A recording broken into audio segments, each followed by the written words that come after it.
We advise founders, we advise investors on their end game.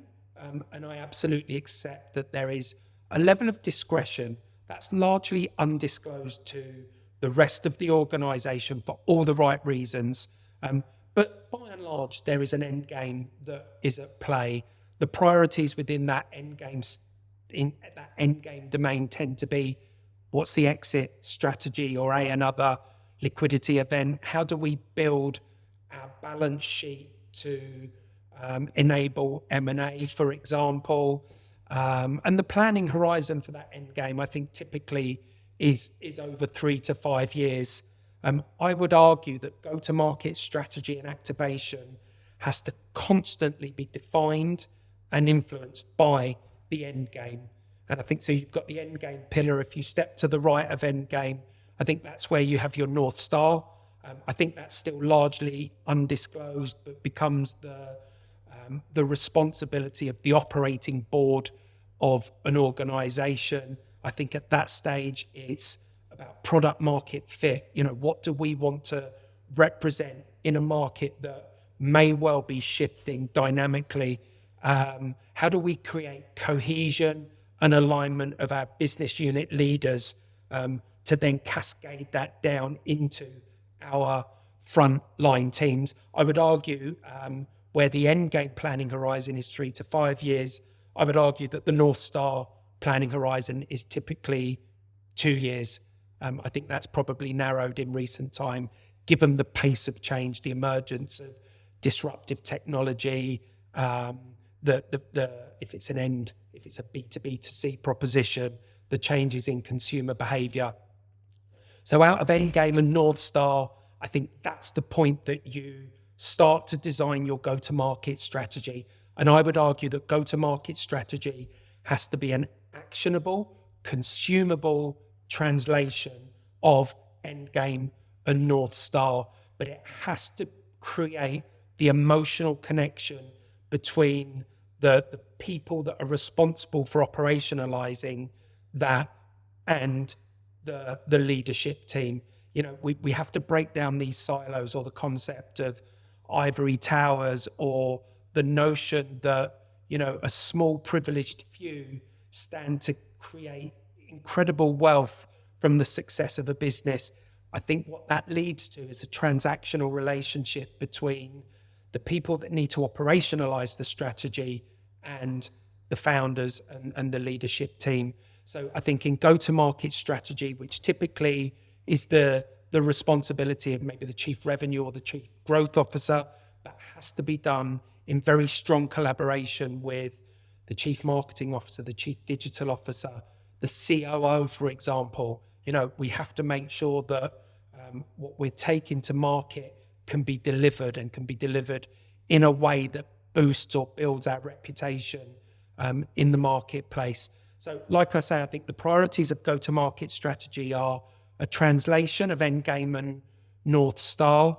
I think it is the message market translation of product market fit for a defined set of ICPs, or ideal customer profiles. I think it's about creating and nurturing the growth culture and the governance. And then essentially it's about revenue funnel productivity. How do we set our business up to bring the right level of demand at the top of the funnel? And how do we flow that through the revenue funnel in a really dynamic, effective way that becomes predictable for the business, that justifies the kind of investments that we're making back into maintaining the relevance and resonance of our product market fit, both from a BAU perspective, but also from a venturing or an acquisition perspective. And then from go-to-market strategy, I think that's where you step into go-to-market activation. And at that point, I think the strategy is widely disclosed. You're starting to activate an account-based marketing strategy. You've got your one-to-many, your one-to-few, your one-to-few ABM strategy. You're building campaigns, you're executing campaigns, you're strategically engaging with your existing clients. Not that 3 months out where there's the the fear and the nervousness that it's going to be a competitive renewal. But throughout that deal cycle with your existing clients, we're building things like proactive renewals 18 months before a renewal event. So we're consulting with our clients and we're provocating and agitating the conversation around, if this client of yours was to come out to market tomorrow for the services that you sold them 18 months ago, how different would that look? What would they be coming to market, and how well equipped would you be to win that business again? So really trying to shift the conversation away from the somewhat superficial, give our clients a lot of love 3 months before renewal and hope and pray that that's not going to go to a competitive renewal, to almost running a competitive renewal process on yourself, where we're coming in, we're consulting with the in-house stakeholders within the service provider, but we're also we're building the dialogue or the narrative with your clients, or actually maybe a broader group of client stakeholders that you traditionally haven't had access to. So we think if you came to market tomorrow to renew this contract, you would be looking for an investment pot around experimentation and how we integrate emerging technology. Again, back to Gen AI. How would we experiment with that? How would we essentially put technology in front of a human core? How would I reduce your spend with my organization by 30%?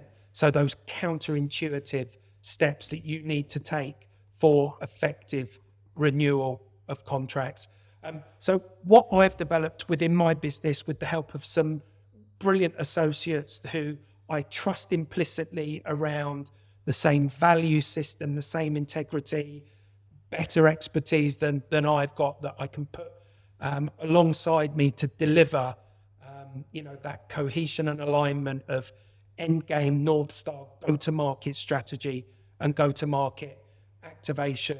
So I've built a full-service go-to-market advisory playbook, but very deliberately that can be delivered in a modular fashion, in an appropriate fashion to overcome the challenges and the opportunities that our customers have got.